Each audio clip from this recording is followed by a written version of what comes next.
Welcome to I Am Refocused Radio. We are here once again, and man, today we have another show lined for y'all. We have a true honor having our special guest, Dr. Albert Bramante. He is a veteran talent agent. You can go right to his website, albertbramante.com. And man, like I said, it's all about our guest, the powerhouse, the superstar today, over 20 years of experience with top tier talent. He's been able to help actors land some of the biggest roles in the industry. But what's truly setting him apart is his next level insight to what happens behind the scenes, not just in Hollywood, but in the human mind. He's armed with a Ph.D. in psychology, along with certifications in hypnosis and NLP. Dr. Bramante is a master at helping performers conquer the hidden enemies of success, self-doubt, when it comes to fear and overcoming that fear. This is an episode I know you're going to enjoy. So first and foremost, I just want to cut to the chase and say to our guest, man, Dr. Albert Bramante, how you doing, man?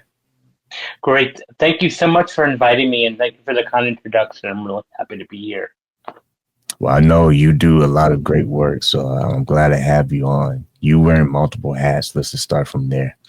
Kind of explain to the audience what are some of the things that you began to realize from some of the things that actors, struggle with, because the battle of the mind is something that none of us can escape.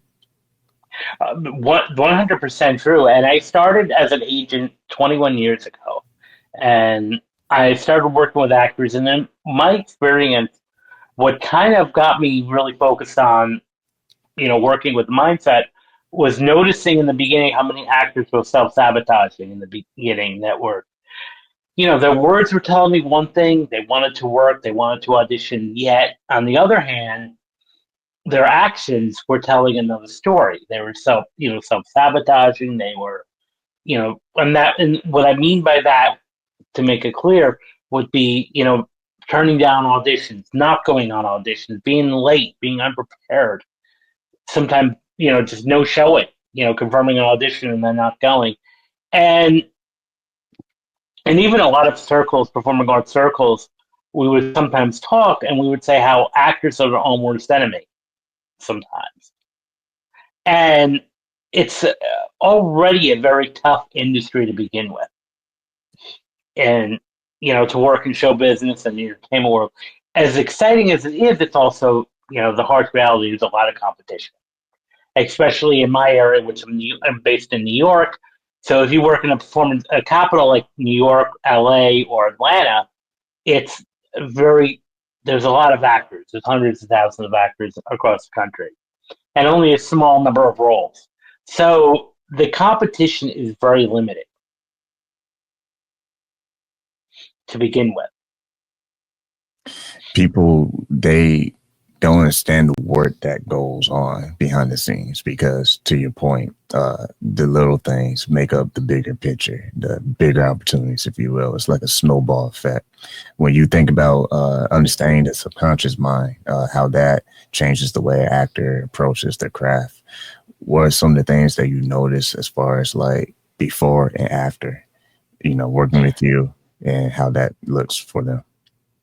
Well, just before and after, I mean, even it's just all about stepping into your power as an artist and really just embracing your true and full potential. And what that looks like, that would mean, keeping yourself in classes, keeping yourself in training, and staying, abreast of all of that. And when you are on top of your game as a performer, you, at least mentally, you're going to be much more effective in delivering whatever it is you intend to deliver. And that's in any profession, not just for actors. So a lot of times, just as an actor, embracing power, embracing your type, and just really going with it, being very specific in how you market yourself and how you brand yourself and branding. And that, again, is not a principle just exclusive for actors. It's for anybody. When you're more, pinpointing your marketing, it's much more effective. When you think about how the people you've been able to work with and just observe for all these years, what does the process look like when they began to reframe those thoughts? Because you mentioned syndrome. What does it look like when they start to reframe how they think in those high pressure moments? Well, the thing about imposter syndrome is it's so normal, in the sense that we all have it, to some degree on some level. And I like to demystify it in the fact that it's not a thing of failure. It's not something that's going to look negatively about it. It's about being a human being too. So the one thing I often say, especially with actors, is the language that we use, the communication that we use, both outwardly and inwardly, is extremely important. So what I try to work with actors is get out of the mindset of, or the romanticized mindset of the starving artist and the struggling artist or the aspiring artist. When you should always be referring to yourself as a professional working actor. And when you do that, it starts to mean something to you internally. You're Yeah. changing that internal script. Once again, watching us on Refocused Radio and listening to us on anywhere you find podcasts or radio, talking to our guest, Dr. Albert Bramante. Go to his website, albertbramante.com. He's a veteran talent agent. This, I feel, is going to be some great, if you can say, secret sauce for those who are tuning in, because when you break down with your clients how fear of success can be just as dangerous as the fear of failure, what are some signs behind that? Because there's a lot of stuff you can Google and type online, but what's the real thing that you've been able to discover some of the pain points there? Well, the reason I think fear of success is just, if not even more, um, insidious than and treacherous than fear of failure, because it's not a conscious fear. It's not. Nobody walks around saying I fear success. We all want success, at least on a conscious level. We all want that. However, on a subconscious level, success can be very, very scary, and can, because of it, means change, fear of change, more responsibility, and more, change in your identity sometimes, and that can be scary, and that can be terrifying. And as human beings, we're kind of addicted and wired to stay comfortable, which is, in the long run, can be a dangerous game to play. Is to stay comfortable. Yeah, I was going to say, speaking of staying comfortable, sometimes when you see the signs of discomfort, just from personal experience, a lot of times it's like a calling for you to expand. So when a person you're working with, when they finally reach that aha moment where, okay, all this doubting myself and making it harder than what it truly is, what does that look like when they get to that breakthrough moment where it's like, okay, like it's not as deep as I thought it would be. Like I just had to kind of just make a decision, make it happen. Well, yeah, it's not. Once you realize that it's not as scary as you thought it was going to be, because our minds are very good at deceiving us and making future events seem a lot scarier than what they are. And part of what I recommend is stepping outside your comfort zone, doing something a little bit differently each day. Maybe not doing anything drastic right away, but stretching it a bit. And whether it's, going on tape or putting yourself on video, or going and giving a public talk somewhere, the more that you do that, the more that you see that yourself succeeding in that, it's going to be a powerful self-esteem boost and self-image boost that's going to help you in the long run just become more confident. Yeah. And we hear people talk about, just focus on getting 1% better every day. A lot of times we just want to eat the whole pie. Like, let me win right now in the next 4 hours. And that's just not reality. Like that's not reality for anybody. So when you look at the long game, you being certified in both hypnosis and NLP, based on that experience, can you kind of explain to our audience how those tools help rewire self-limiting beliefs? Well, it's all about there's a concept known in both kind of areas called reframing. So reframing reframing the idea of failure as only feedback. There's no such thing as failure, only feedback. So when you start to adapt that, mindset of like, well, even if I fall on my face, I'm going to be still successful at the end of the day. And I use the metaphor of the example of a toddler. If anybody's listening who's ever been around infants and toddlers, look at how they learn to walk. They will fall down hundreds of times, but they get back up. I've never met a person who gave up on trying to walk. Yeah. Why? But yet we give up after a couple of times of maybe not succeeding in a sense. So I think we can learn from our fellow infants and toddlers is to get back up again. And that's something that we can help with limiting, changing limiting beliefs is transforming failures as stepping stones to success.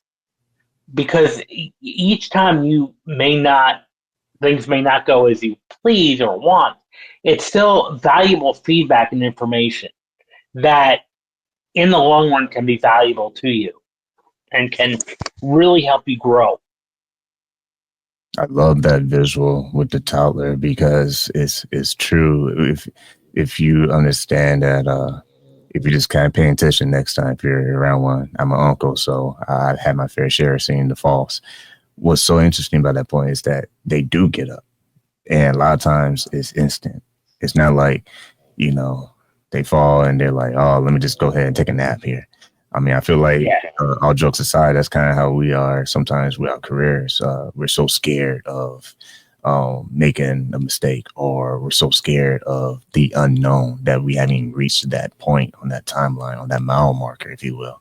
Uh, that is something that comes with growth, comes with self-awareness. Let's talk about that a little bit when it comes to being self-aware of our insecurities versus our instincts.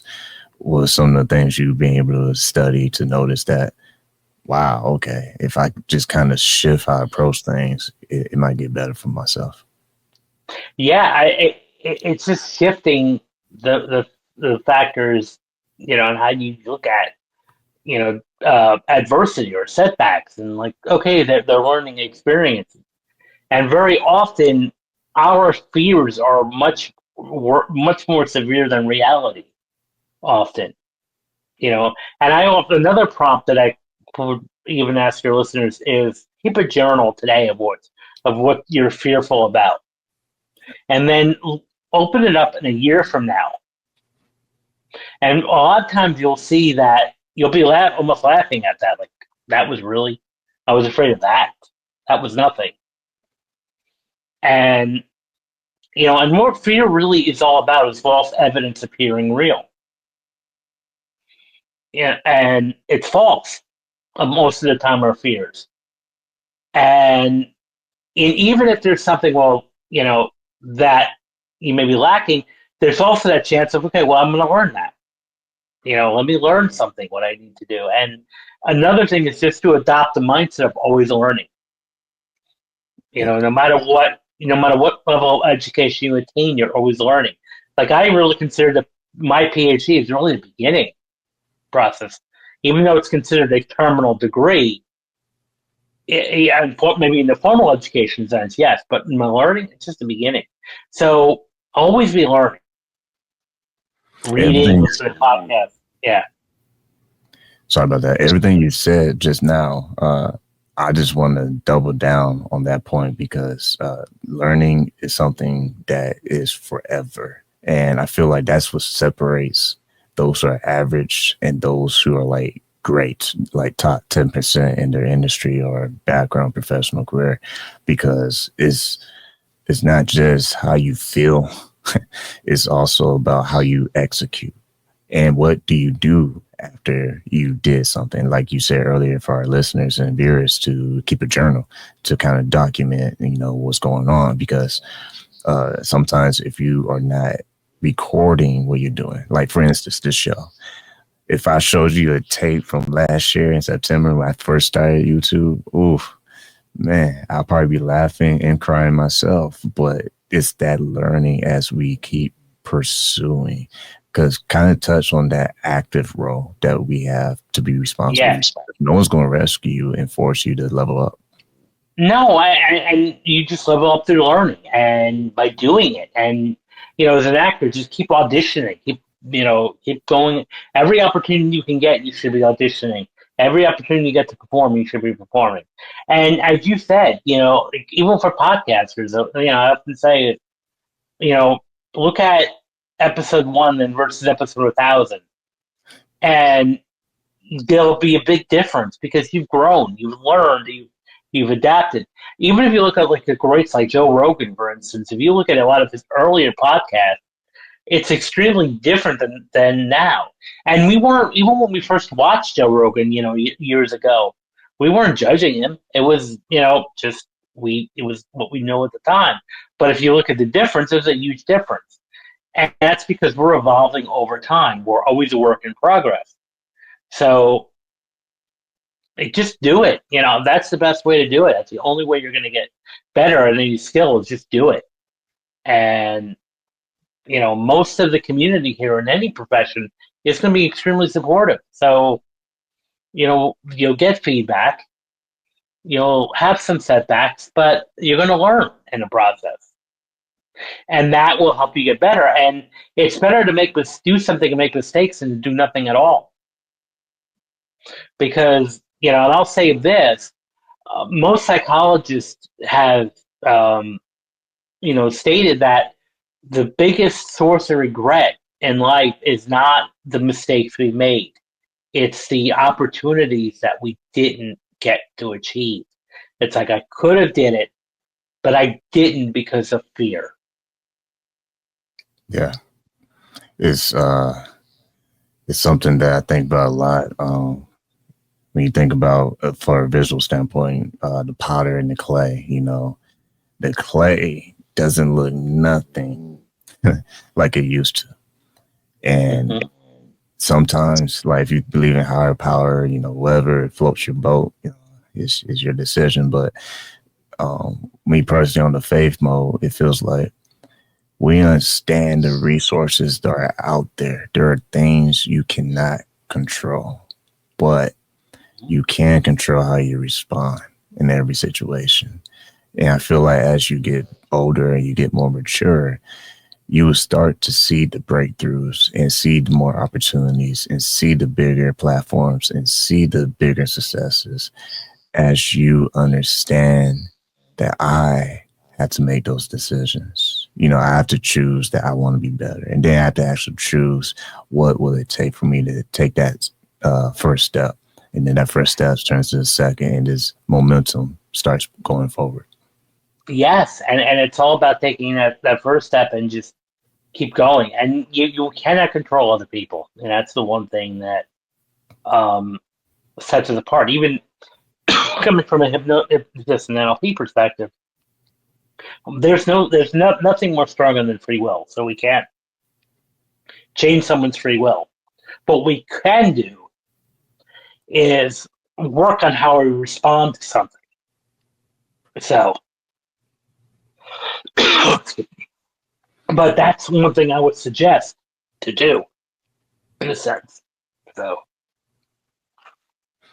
once again, listen on Refocused Radio, and you can watch us every week, man. IamRefocusRadio.com. Go to our YouTube channel, Refocus Network. Talking to our guest today, Dr. Albert Bramante. Go to his website, albertbramante.com. Veteran talent agent. I'm telling you, if you know anybody who's in acting, or if you're in it yourself, you want to keep this episode and listen to all the other shows that he's on, because he's kind of out there, man. He's on other shows talking this great masterclass talk right now. My next question, before we wrap up officially, last 6 minutes, is what advice would you give to someone watching this right now who feels like, man, I've been at this for some years now. I just kind of feel like I'm being overlooked no matter how much reps I'm putting in, so to speak. What would you say to them to kind of push them further? Well, I would say to keep going. That would be the main thing. And if you keep feeling that you're overlooked and been doing this for years, maybe it's time to change your approach and how to look at things. So, like for actors, for example, actors on marketing materials, which is like headshots, demo reels. Maybe it's time to get new headshots. Maybe it's time to change up your demos. So change things up a bit. That's what I would suggest. When you think about discipline, we touched on self-sabotage right earlier in the conversation. But from your background professionally, what is the biggest difference between discipline and self-sabotage when it comes to pushing forward and making that momentum that we kind of touched on? Well, I would say, discipline is by keep putting yourself out there and just by being focused and taking the things that you can change and work on improving them. So that might mean getting into some more classes, some more training, refreshing, take some courses as refreshers or some classes as refreshers, rather than saying, I have all the training I need. And that goes back to what we talked about earlier, is if you adopt the mindset that you know everything, you're already self-sabotaging because you don't. And even the veteran actors, the A-list actors, are always working in class or with coaches. So keep yourself being disciplined and focused. And again, if something is not working out, it may be time to not give up, but change course a bit. Try something different. Hire a coach, and maybe they can work through that and showcase, okay, this may be what's holding you back. Maybe this is what you should try differently. The actor's mindset is one thing. How they move is another thing. When you think about some of the great names and some of the people that you help land some of the most amazing roles, right? What do you believe helps them to have sustainable success in their career versus someone who starts and they fall apart? I think showing up consistently is the key. Being consistent, showing up and giving it their all, no matter how many times they've done it. That's the main success rate, is just by staying focused and staying consistent. Consistency is a key, and that's with any profession. We have to remain consistent in what we do. I heard someone tell me earlier this year, some of the greatest performance is due to the amazing preparation. With you, what will you say allow someone to nail it, if you will, when they're at auditions or when they're in front of the camera? Well, preparation is the key, and not just the mechanics of preparation for a role, but even mentally too. A very powerful tool that can be used is visualization, like imagination or visualizing. So even before the audition or before the interview, whatever you're going for, always, imagine or visualize this being success already. And using, like, sometimes even like a brief hypnotic script or metaphor is close your eyes, imagine yourself in a movie theater, watching yourself on screen and watching yourself on screen doing these tasks and being success at it, and run through that several times, not just one time, several times, because the brain does not know the distinction between reality and fiction. The last thought I have is the word connection, because when you really connect to something, like when a singer connects to a song, it's like it unlocks what the audience feels from that performance. What has been your experience on that last thought when it comes to developing that connection a actor has with a assignment? That's really important, because that's what actors do when they connect to a role or connect to a character, is by really fully connecting and embodying that character. not just performing a character, but embodying that character. So there's a school of acting that's very popular called method acting, in which you will actually fully adopt the character. Which, that has to be done within boundaries, of course, but I think the important thing is just truly connecting to the material and connecting to the character and really being that character, because it shouldn't seem like you're acting or being phony. You're truly embodying that character. If you look at every Emmy award nominee or winner or Oscar nominee or winner, very often the performances are so real, we don't even know that they're acting. Because that's really what they're doing. They're just reading a script that somebody else wrote, but they do it in such a way that connects us and brings us in. Once again, you've been watching I Am Refocused Radio right here online, or listening to us on radio podcast. Been talking to our guest, Dr. Albert Bramante. Go to his website, albertbramante.com. Like always, want to say to you, sir, thank you for your time with us today.